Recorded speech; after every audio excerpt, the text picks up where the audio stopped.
बच्चे next type के आप क्वेश्चन स्टार्ट कर रहे हैं इसके न्यूमेरिकल्स। हाँ जी, लिखते हैं आप a bar magnet, two bar magnets are in symbol of plus, are in symbol of plus like this.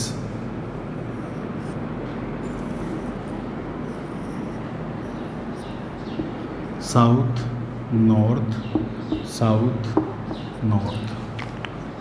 Symbol of plus with first magnet magnetic moment capital M and second magnet of magnetic moment है m√3। मैंने statement लिखने की बजाय ना diagram ही बना दिया आपके पास। Plus symbol में है, फर्स्ट मैग्नेट की मैग्नेटिक मोमेंट है कैपिटल M और सेकंड मैग्नेट की मैग्नेटिक मोमेंट है m√3। ठीक है। Now this is suspended in the external magnetic field B। इस सिस्टम को हमने एक्सटर्नल मैग्नेटिक फील्ड में सस्पेंड कर दिया। मैग्नेट की जो प्लस वाली शेप थी ना, उसको हमने एक्सटर्नल मैग्नेटिक फील्ड में सस्पेंड कर दिया। And this system in equilibrium, और सस्पेंड करने के बाद जो सिस्टम है वो किस में है? इक्विलिब्रियम में है। मैग्नेट प्लस साइन में थी, ठीक है, दो मैग्नेट थी, एक की मैग्नेटिक मोमेंट m थी, दूसरे की थी m√3। हमने उसको एक्सटर्नल मैग्नेटिक फील्ड में सस्पेंड कर दिया और सिस्टम इज इन इक्विलिब्रियम। आपका क्वेश्चन है find the value of theta. हमें थीटा की वैल्यू फाइंड करनी है, find the value of theta. तो देखते हैं आप किस तरह हम थीटा फाइंड करेंगे। डायग्राम ये बना दी हमने, कई बार एग्ज़ाम में डायग्राम बनी भी आ जाती है। तो देखो बच्चे, इसमें अपने पास दो मैग्नेट्स है, ये फर्स्ट मैग्नेट है, ये सेकंड मैग्नेट है। हर मैग्नेट ना मैग्नेटिक फील्ड की तरफ रोटेट करती है।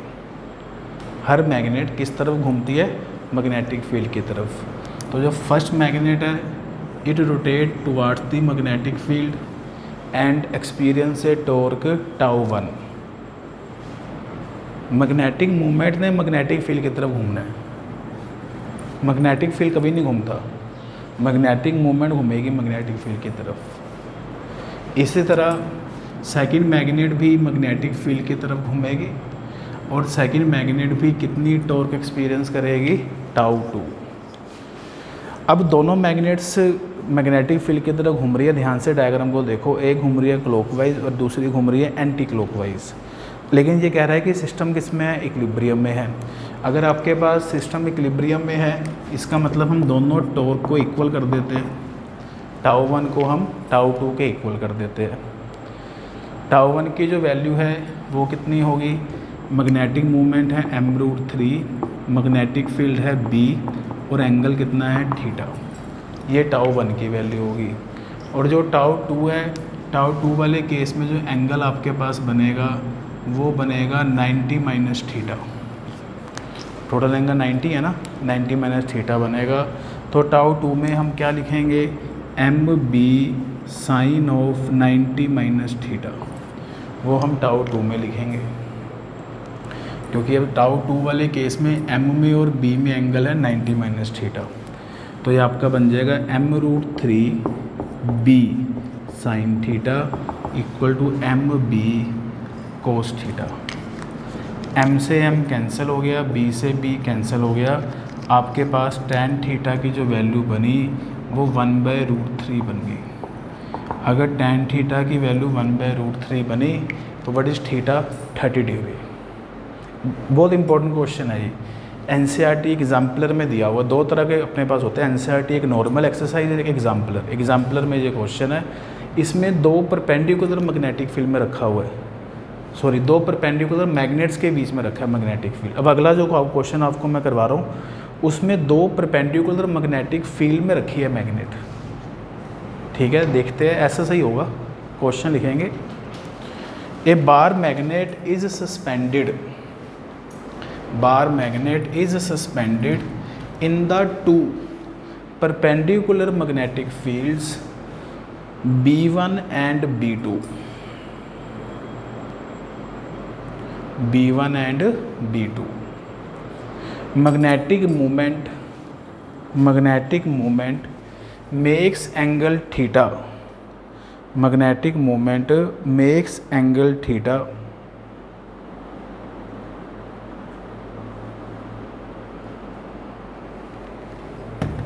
magnetic moment makes angle theta with magnetic field B1 makes angle theta with magnetic field B1, ठीक है। What is the relation between B1 and B2? What is the relation between B1 and B2? मतलब आपके पास ना दो perpendicular अब magnetic field given है, एक है B1 और एक है B2। पिछले क्वेश्चन में दो परपेंडिकुलर मैग्नेट्स थी, अब दो परपेंडिकुलर मैग्नेटिक फील्ड गिवन है, इसके बीच में हमने मैग्नेट को सस्पेंड कर दिया और ये मैग्नेट की मैग्नेटिक डायपोल मोमेंट है M, और जो मैग्नेटिक डायपोल मोमेंट M है वो मैग्नेटिक फील्ड B1 के साथ एंगल थीटा बना रही है, वो मैग्नेटिक फील्ड B1 के साथ थीटा एंगल बना रही है, क्वेश्चन में दिया हुआ है। तो अगर M का एंगल B1 के साथ थीटा है तो M का एंगल B2 के साथ कितना होगा, 90 माइनस थीटा, ये एंगल बनेगा, ठीक है। हमने बनाया एंगल। अब टॉर्क जो लगेगी, घूमना तो M ने है, मैग्नेट ने घूमना है, मैग्नेटिक फील्ड नहीं घूमता, तो मैग्नेट B1 की तरफ जाएगी तो टाउ 1 टॉर्क लगेगी, मैग्नेट B2 की तरफ जाएगी तो टाउ 2 टॉर्क लगेगी, ठीक है। दोनों टॉर्क की जो डायरेक्शन है वो ऑपोजिट है, एक क्लॉकवाइज है और दूसरी एंटी क्लॉकवाइज है, इक्विलिब्रियम पोजीशन है। अगर इक्विलिब्रियम पोजीशन है तो मैं ये कह सकता हूँ कि टाउ 1 को हम टाउ 2 के बराबर कर देते हैं। तो टाउ 1 की वैल्यू कितनी है आपके पास, MB1 साइन थीटा होगी, और टाउ 2 की वैल्यू कितनी होगी, MB2 sine of 90 minus theta होगी। टाउ 2 में जो एंगल है वो 90 माइनस थीटा है, तो MB1 sine theta equal to MB2 sine of 90 minus theta कितना होता है, कोस थीटा होता है। तो M से M कैंसिल हो गया, तुम्हारे पास B2 की वैल्यू आ गई है B1 into sine theta by cos theta, मतलब B2 की जो वैल्यू आई वो B1 tan थीटा आ गई, B2 की जो वैल्यू आई that is B1 tan theta आ गई। तो this is the relation between magnetic field B2 and B1।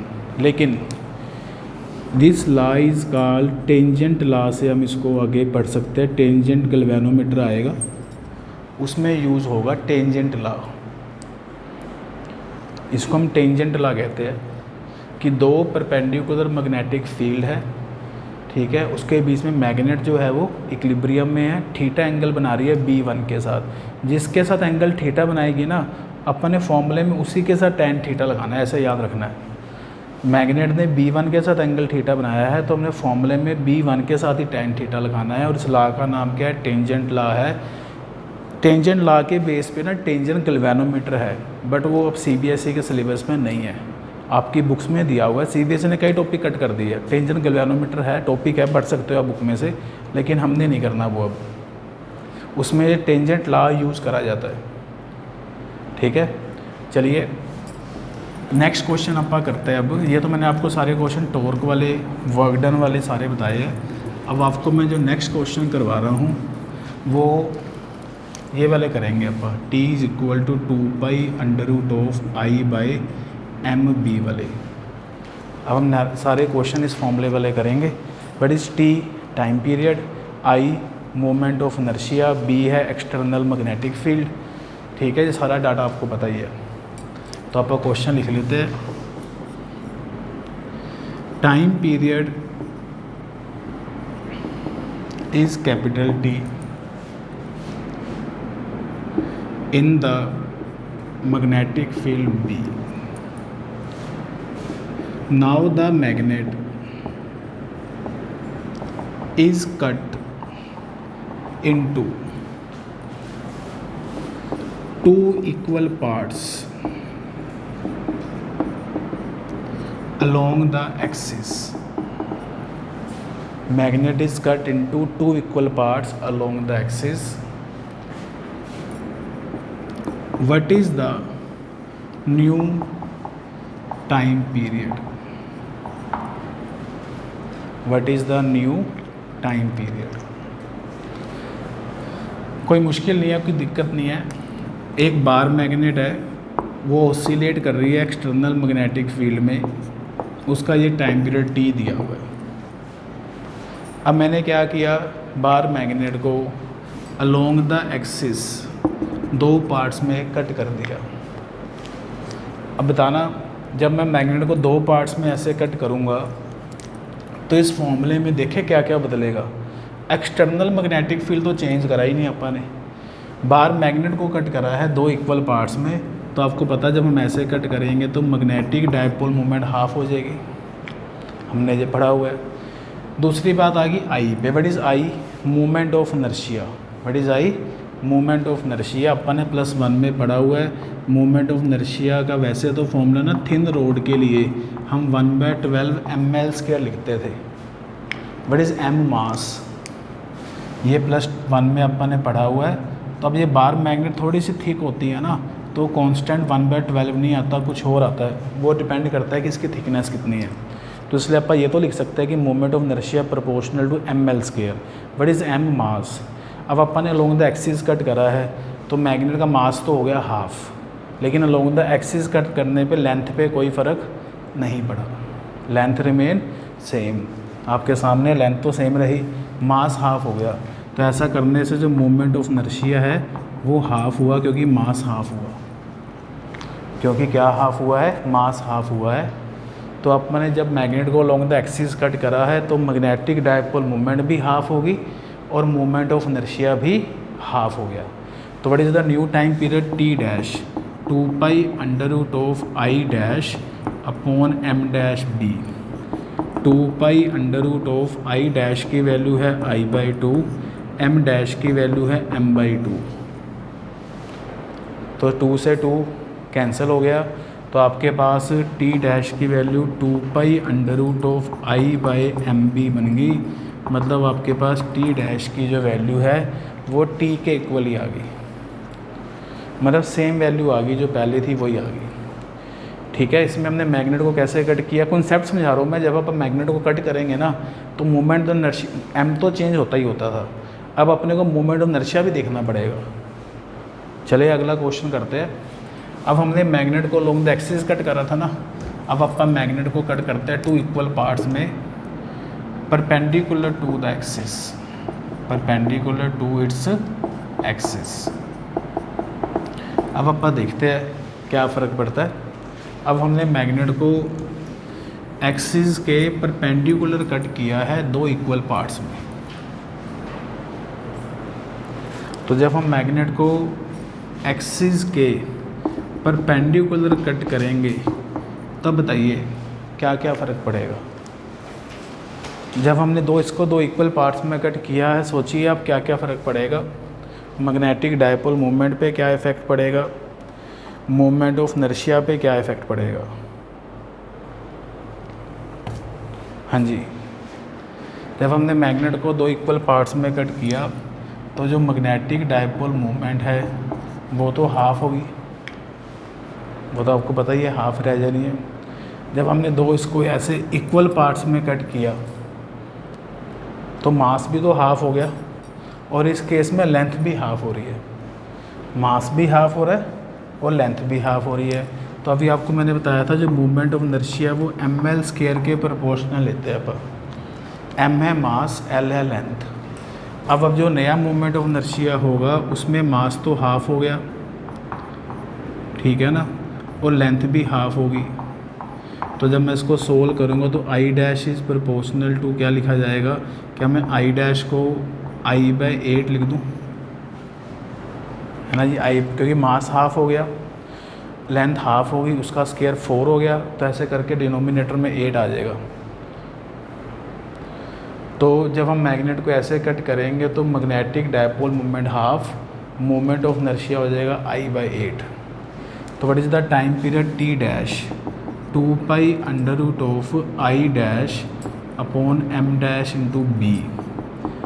2 equal to I dash की वैल्यू है I/8, M डैश की वैल्यू है M/2। तो when we put the value ये बन जाएगा 2 under root of I/4 MB। 8 से 2 कैंसिल हो गया ना, 4 आ जाएगा, 4 MB हो जाएगा। तो T डैश की जो वैल्यू बनेगी आपके पास 2 अंडर रूट ऑफ I/MB। 4 का रूट कितना हो गया, 2 हो गया। ठीक है, तो ये वाली जो वैल्यू है ये आपके पास किसके बराबर है, T के।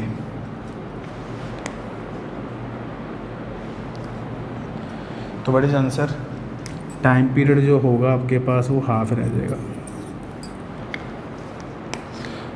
चलिए इसमें 1-2 क्वेश्चन हम और प्रैक्टिस करते हैं इसी तरह के, फिर हमारा ये चैप्टर ये वाला टॉपिक ख़त्म हो जाएगा। इसके बाद हमने अर्थ मैग्नेटिज्म स्टार्ट करना है। ठीक है जी, चलिए अगला टॉपिक अब इसी के न्यूमेरिकल पर ट्राई करते हैं। और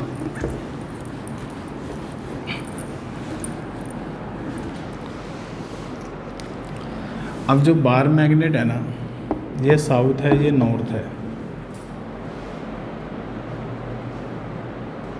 ठीक है, साउथ है, ये नॉर्थ है। It is cut into 2 parts along the axis. 2 parts में कट करने के बाद ना ऐसे बन गई, साउथ नॉर्थ और साउथ नॉर्थ ऐसे बन गई। मैंने क्या किया, 2 पार्ट्स में कट करने के बाद ना ऐसे दोनों मैग्नेट्स को रख दिया in the external magnetic field. External magnetic field में दोनों मैग्नेट्स को ऐसा रख दिया। इस केस में तो टाइम पीरियड आपके पास T था ही। अब जब मैंने इस तरह रखा तो what is the time period. ठीक है, what is the time period वो देखते हैं अपन। तो फॉर्मूले में अपन को पहले देखना है कि M डैश पे क्या फ़र्क पड़ेगा मैग्नेटिक डायपोल मोमेंट पे। अब ये तो आपको पता है ना कि सिंगल जो मैग्नेट बनी उसकी मैग्नेटिक मोमेंट हाफ होगी जब अपन लॉन्ग द एक्सिस कट करते हैं। जो दूसरी मैग्नेट है इसकी भी मैग्नेटिक मोमेंट हाफ होगी, लेकिन दोनों को हमने एक ही लाइन में ऐसे जोड़ दिया तो दोनों की डायरेक्शन क्या है, सेम है। तो जो नेट मैग्नेटिक मूवमेंट होगी वो दोनों की ऐड होके क्या वो M के बराबर ही आ जाएगी। क्या वो M के बराबर ही आ जाएगी? हाँ जी, M के बराबर आ गई। ये तो चलो M डैश की वैल्यू M आ गई। अब जो मूवमेंट ऑफ इनर्शिया है I dash is proportional to ml² होता है। अब मुझे एक बात बताइए, जितना मास पहली वाली मैग्नेट का था उतना ही मास इसका होगा, मास पे तो कोई फ़र्क नहीं पड़ेगा, लेकिन जो उसकी लेंथ है वो डबल होगी। पहले लेंथ L थी तो अब लेंथ कितनी होगी है 2L होगी, लेंथ डबल होगी सेकंड केस में, मास रिमेन सेम। तो लेंथ डबल होने से क्या मैं मूवमेंट ऑफ इनर्शिया को 4 टाइम्स लिख दूँ 4I। लेंथ डबल होने के कारण जो मूवमेंट ऑफ इनर्शिया है इट बिकम 4 टाइम्स। तो I डैश की वैल्यू मैं लिखूँगा 4I। ठीक है, M डैश की वैल्यू M, I डैश की वैल्यू 4I। तो what is time period T dash equal to 2 under root of क्या फॉर्मूला था अपने पास, I dash upon M dash B। I dash की वैल्यू है 4I, M डैश M है, B है। तो when we simplify it what is time period 2 time आ जाएगा 2 अंडर रूट ऑफ I/MB। ये अपने पास T के बराबर है, तो T डैश की वैल्यू 2T आ जाएगी। तो जो टाइम पीरियड है वो डबल हो जाएगा। ठीक है जी, थोड़ा सा बस आपको थोड़ा सा ध्यान से मैनेज करना है कि M पे क्या फ़र्क पड़ रहा है और I पे क्या फ़र्क पड़ रहा है। इसी पे एक लास्ट क्वेश्चन मैं करवा रहा हूँ। ठीक है, इसी पे एक लास्ट क्वेश्चन आप करते हैं, बस आज का हमारा फिर काम ख़त्म हो जाएगा। अब हमने मैग्नेट्स को ना जो कट किया है ना, कट तो कर दिया, अब हमने मैग्नेट्स को इस तरह रख दिया साउथ नॉर्थ साउथ नॉर्थ। इसके 2 हिस्से बनाए और इस तरह रख दिए। अब हमने चेक करना है कि मैग्नेटिक डायपोल मोमेंट पे क्या फ़र्क पड़ेगा और मोमेंट ऑफ इनर्शिया पे क्या इफ़ेक्ट पड़ेगा, वो अपन देखते हैं। हाँ जी, आप चेक कर सकते हो, ट्राई कर सकते हो क्या बन सकता है इसमें। मैग्नेटिक डायपोल मोमेंट इस तरफ m/2 हो जाएगी, इस तरफ भी m/2 हो जाएगी, ये होगा ना। मैग्नेटिक डायपोल मोमेंट की डायरेक्शन होती है साउथ टू नॉर्थ, तो वो जब हम बनाएंगे तो वो साउथ टू नॉर्थ ही बनेगी, m/2 और m/2। तो नेट मैग्नेटिक मोमेंट आपके पास 0 हो जाएगी। अब मोमेंट ऑफ इनर्शिया पे तो कोई फ़र्क नहीं पड़ेगा, मास भी सेम है और लेंथ भी सेम है, तो मोमेंट ऑफ इनर्शिया तो सेम ही आएगा जो पहले था। तो जो टी डैश होगा वो आपके पास कितना हो जाएगा, 2π√i' upon m' b, 2π√i' upon m' है 0, और एनीथिंग डिवाइड बाय जो 0 होती है वो क्या होती है, इन्फिनिटी होती है। तो टाइम पीरियड बिकम इन्फिनिटी। अब इन्फानाइट टाइम का मतलब क्या होता है? इन्फानाइट टाइम का मतलब होता है कि मैग्नेट को ऑसिलेट करने में टाइम बहुत ज़्यादा लग रहा है। टाइम बहुत ज़्यादा लग रहा है मतलब ऑसिलेट कर ही नहीं रही, इन्फिनिटी टाइम लग रहा है, मतलब 2 दिन 3 दिन 4 दिन पता नहीं कितना टाइम लग रहा है, मतलब ऑसिलेट ही नहीं कर रही। तो इस केस में magnet stop oscillating, magnet oscillate नहीं करेगी। इन्फिनिटी टाइम का मतलब है कि मैग्नेट ने ऑसिलेट करना बंद कर दिया है। ठीक है बच्चे, तो ये आपका ये मैग्नेटिज्म वाला टॉपिक ख़त्म हो गया है। अब हमने अगला टॉपिक ना अर्थ मैग्नेटिज्म स्टार्ट करना है, उसका बार मैग्नेट के साथ कोई ज़्यादा लिंक नहीं है। ठीक है जी, थैंक यू। इतना आप इसको सॉल्व करिए।